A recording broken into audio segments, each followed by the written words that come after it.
So here we have a quick overview of the postmodern view of education. Now, with postmodernism, their view of education, they talk about how society is always characterized by choice, diversity, risk, and uncertainty. They're looking at a very specific period of time compared to other theories, and in this, they tend to reject some of the meta-narratives used in modern theories like class, gender, and ethnicity, and they're replaced with the idea that we have more flexibility, more fluidity. We can create hybrid identities. We can pick and mix who we are. When it comes to education, this idea carries on. So we no longer live in a modern era where a one-size-fits-all approach to education covers the needs of every learner, and highlight that we need to have more diversity, more fluidity, more flexibility. And education really does need to be customizable and flexible to meet individual learner needs and identities. Now, in terms of the scale of what we're looking at here, we're looking at the timeline of sociology.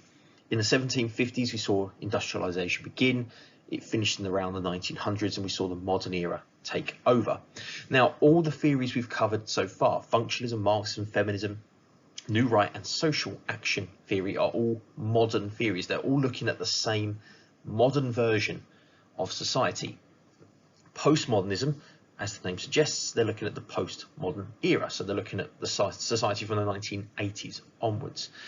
But even this, I think, is quite a broad thing to do, because society has changed so much. If we look just at technology, the technology timeline I put on the screen, you can see that, technology has changed massively from the 80s to the 90s to the 2000s, and then from 2010, in the last decade, we've seen a massive explosion in technology changing, and this has had a massive impact not on just society and family life, but also education has had to change very rapidly to adapt the new technological advances we've seen. So this is also something to keep in mind, that we talk about postmodernism, but it is a very, very broad and diverse period of time. 40 years has seen a significant amount of change, probably far more technological change in the last 40 years than we saw probably sort of in the modern era. So Usher is our first thinker here, and he talks about how adult education is a key part of a postmodern society and is a postmodern challenge. Now, he identified 5 features of education, the first of which should be that education should be diverse and customizable to learner needs. It should be controlled by local authorities. It should be flexible and done via distance learning, via the internet. We've seen a lot of this recently with the COVID-19 outbreak.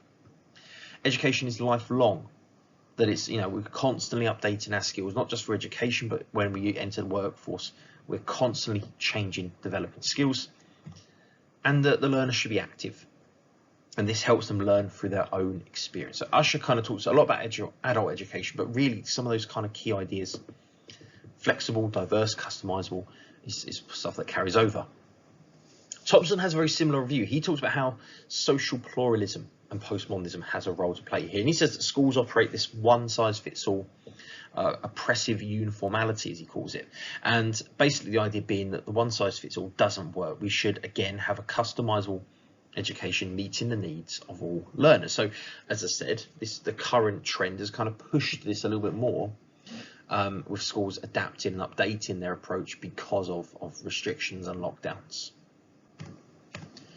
And last but not least, just some general points. Obviously, increased immigration has a big part to play here. The UK has led to 1 in 6 pupils in schools having English as a second language or additional language.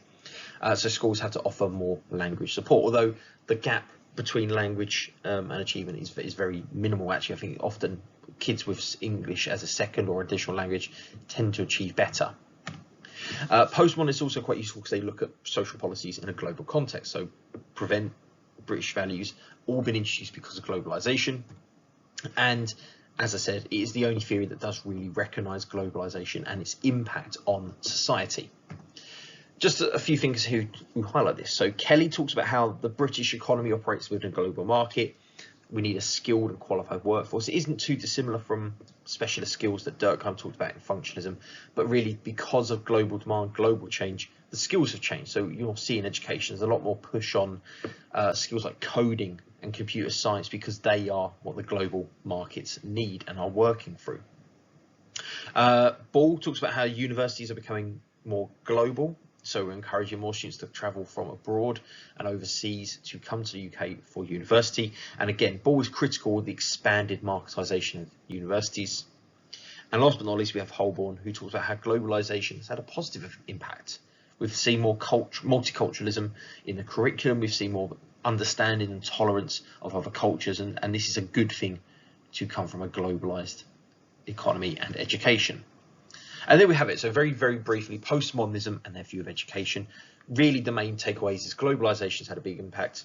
We should have more customization and flexibility in education, and the postmodern era is very different to the modern view of education. Thanks for watching. I hope this has helped, and hopefully see you again at some point soon.